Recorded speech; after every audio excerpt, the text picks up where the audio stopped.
नमस्कार, मैं अरिंद आशा करता हूँ कि आप लोग सभी निरोग और स्वस्थ हों। और आज क्राइम की स्टोरी में एक ऐसी कहानी है जिसमें एक अच्छी खासी लड़की, पढ़ने में होशियार और पेशे से जो है वकील थी और अभी जज बनने का वह तैयारी करती है। इसके लिए वह कटनी उस गांव से बाहर निकलती है जो एमपी का एक छोटा सा गांव है और इंदौर पहुंचती है। वहां पर एक पीजी में रह करके जो है जज बनने का प्रैक्टिस तैयारी कर रही थी और बहुत कम समय में वह जज बन भी जाती क्योंकि तेज तर्रार लड़की थी। लेकिन राखी के कुछ दिन पहले 7 अगस्त को जो है वह उसी इंदौर से अपने गांव पहुंचने के लिए ट्रेन पकड़ती है। Bilaspur to Narmada express train है, 18233 शायद उसका नंबर है। और उसी ट्रेन का एसी बॉगी का BC3 में 3 नंबर जो है वह सीट उस रिजर्व करवा था, मतलब रिजर्वेशन ली थी उसने। और 7 अगस्त को जो है वह लगभग रात में 8 बजे के करीब में ट्रेन पकड़ी थी। और बीच में जब वह ट्रेन में सफ़र कर रही थी तो कई लोगों, कई रिश्तेदारों से, अपनी चाची और घर के लोगों से भी बातचीत हुई थी। तो लास्ट उसने 11:30 बजे 7 अगस्त को बात किया था।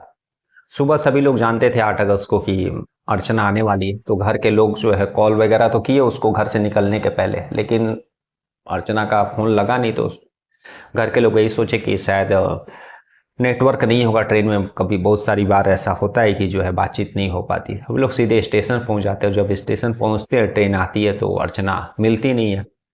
बताए हुए जो सीट बर्थ पर जब घर के लोग पहुंचते हैं तो देखते हैं कि उसका सिर्फ बैग है। काफ़ी खोज करते हैं, तलाश करते हैं उस ट्रेन में, लेकिन मिलता नहीं है। उसके बाद थक हार कर जो अर्चना तिवारी के घर वाले जो है जीआरपी को इन्फॉर्म करते हैं। जीआरपी जो है 0 FIR लिखने के बाद इस अर्चना तिवारी का केस को इन्वेस्टिगेशन करती है, उसका लापता गुम होने का पता करती है कि आखिर कोई लड़की 7 अगस्त को इंदौर से कटनी आने के लिए ट्रेन पकड़ती है। रात को 11:30 बजे बात भी होता है, लेकिन सुबह ट्रेन में वह अपने बर्थ पर मिलती नहीं है, सिर्फ उसका बैग मिलता है। और जैसा कि मैंने पहले ही बताया कि जो है वह खुद वकील थी, अभी जज बनने की तैयारी कर रही थी। तो धीरे धीरे पुलिस इस केस में अपना तफ्तीश दायरा आगे बढ़ाती है और जैसे ही यह लोकल मीडिया और बाकी टीवी चैनलों, सोशल मीडिया पर आता है तो न केवल एमपी में बल्कि अलग अलग स्टेट में भी यह जो है यह केस काफ़ी सुर्खियों में धीरे धीरे आने लगता है। और उसके बाद पुलिस पर भी प्रेशर बढ़ता है क्योंकि एक तेज तर्रार होशियार लड़की और खुद वकील थी और भी जज बनने का तैयारी कर रही थी। तो पुलिस भी इस केस में सीरियसनेस लेती है और ना केवल आरपीएफ बल्कि जीआरपी और लोकल जो पुलिस रहती है वे लोग भी इस केस में अर्चना तिवारी का पता करने के लिए जुट जाते हैं। और सबसे पहले जो है सीडीआर रिपोर्ट, सीसीटीवी कैमरा और सारी चीज़ें जो है तफ्तीश किया जाता है और कई टीमें भी बना दी जाती है धीरे धीरे कर कर।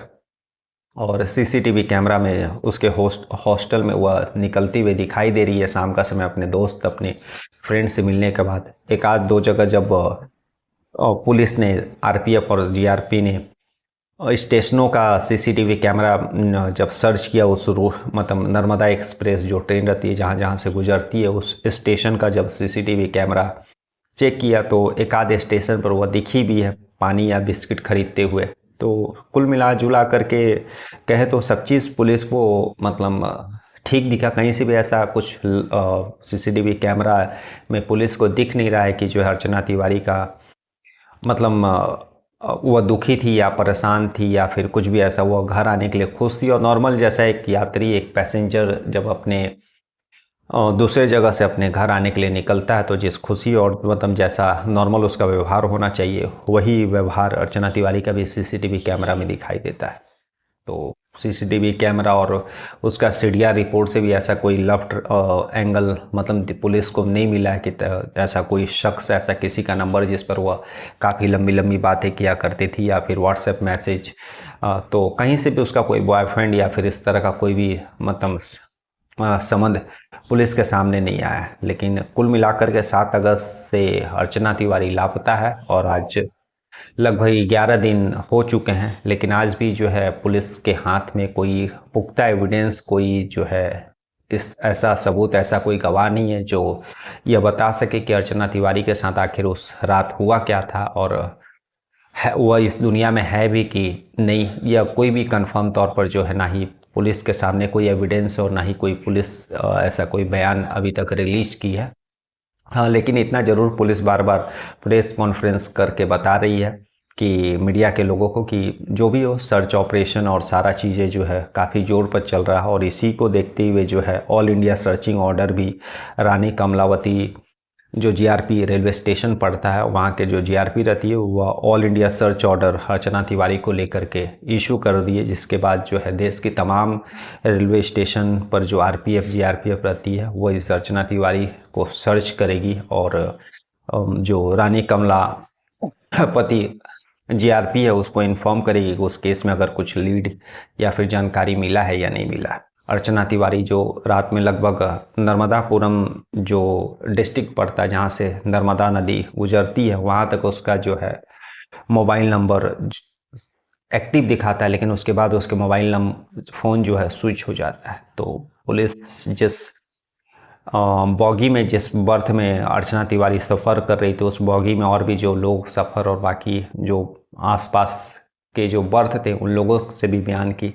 तो जितने लोग उतने तरह की बातें, कोई बोल रहे रात में देखे, कोई बोल रहे हैं कि वह 12 बजे के बाद दिखी नहीं, कोई कुछ बोल रहा है। तो कोई भी, इसीलिए मैं कहा कि सारा इन्वेस्टिगेशन, सारी पूछताछ, सारा सीडीआर रिपोर्ट, सारा सीसीटीवी कैमरा, सारी चीज़ और नर्मदा नदी में भी बाकायदा गोताखोर और एनडीआरएफ की टीम लेकर के पुलिस जो अर्चना तिवारी का सर्च कर रही है। लेकिन रिजल्ट का अगर बात करें तो पुलिस को अभी कोई भी मतलब ऐसा एविडेंस, ऐसा सबूत ना ही फ़ोन रिकॉर्ड, सीडीआर या सर्विलांस के थ्रू या फिर किसी चश्मदीद के थ्रू या जो उस रात के दौरान जो उस ट्रेन में उसके आसपास के बर्थ में सब मतलब सीट में सफ़र कर रहा था कोई जो यह बता सके पुख्ता तौर पर कि आखिर अर्चना तिवारी के साथ उस रात क्या हुआ और लगभग 11:30 बजे के बाद अर्चना तिवारी का फ़ोन क्यों स्विच ऑफ हो गया और वह कहाँ गई। तो यह सारी सवालें हैं, सारी चीज़ें हैं, लेकिन पुलिस इस केस में जो है जीआरपी पूरी लगी हुई है शिद्दत से। अभी कल की बात करें तो कल एक जो जीआरपी आरपीएफ जो है उसके पुराने कुछ कलीग, पुराने कुछ दोस्तों के पास भी मतलब इन्वेस्टिगेशन करने गई थी। अब उस पुराने दोस्त से क्या मतलब कनेक्शन है इस अर्चना तिवारी का उस रात को लेकर के, यह भी पुख्ता तौर पर भी जानकारी नहीं मिल पाई है। लेकिन पहली बार पुलिस जो है हॉस्टल जहाँ पर वो रहती थी उसके बाद सीडीआर रिपोर्ट और ट्रेन का रूट और सीसीटीवी कैमरा के बाद पहली बार ऐसा हुआ जिस किसी पर्सन या किसी दोस्त के घर जाकर के पुलिस ने जो है पूछताछ या फिर इन्वेस्टिगेशन किया है। तो कल पुलिस गई थी जीआरपी और अभी उसका क्या रिजल्ट आया वो अभी तक पता नहीं है। लेकिन पुलिस इस केस में लगातार कंटिन्यू सर्च और मतलब अपनी टीमें बढ़ाते जा रही है, अपना जांच का दायरा बढ़ाते जा रही है। और जितना जांच का दायरा बढ़ेगा, जितना इन्वेस्टिगेशन लंबा खींचेगा, उतना खर्च भी जो सरकारी खर्च होता है वह भी बढ़ते जाएगा। लेकिन होप्स, हम लोग आशा करते हैं कि जल्द से जल्द अर्चना तिवारी का पता चल जाए और वह सकुशल जो है अपने घर आ जाए, क्योंकि वो एक तेज तर्रार लड़की और जो कि जज बनने वाली थी। लेकिन पता नहीं शायद उस रात उसके साथ क्या हुआ कि उसके बाद कुछ भी उसके बारे में पता नहीं चल रहा है। ट्रेनों में महिलाओं को लेकर के जो अक्सर हम लोग बातें करते हैं उस सुरक्षा और उन सारी चीज़ों पर सवालिया निशान खड़ा करता है, जिस पर जो है नेता और बाकी लोग यह कहते हैं कि जो है महिलाओं के लिए ट्रेन जो एकदम सुरक्षित है, कहीं भी महिलाएं जा सकती है और सफ़र कर सकती है। लेकिन आप खुद देख लीजिए कि एक पढ़ी लिखी लड़की जो कि खुद अधिवक्ता थी और अभी जज बनने वाली थी, ट्रेन में अच्छे खासे वह सफ़र करती है, सीसीटीवी कैमरा और जब वह घर छोड़िए सारी चीज़ें का रिकॉर्डिंग है सीसीटीवी कैमरा में। लेकिन फिर भी उसके बाद जो है रात को 11:30 बजे के बाद उसका फ़ोन और उसके साथ क्या होता है इसका कोई भी मतलब एविडेंस, कोई भी चीज़ पुलिस के पास है नहीं बताने वाला, और ना ही अर्चना तिवारी के घर को जानकारी देने वाला। तो यह सारी चीज़ें जो है महिलाओं के सुरक्षा और सेफ्टी पर बहुत बड़ा सवालिया निशान है कि रेलवे कब तक इस तरह से जो है महिलाओं के सुरक्षा के साथ खिलवाड़ करेगा। कल फिर ऐसी किसी कहानी के साथ मिलेंगे, तब तक के लिए नमस्कार, जय हिंद, जय।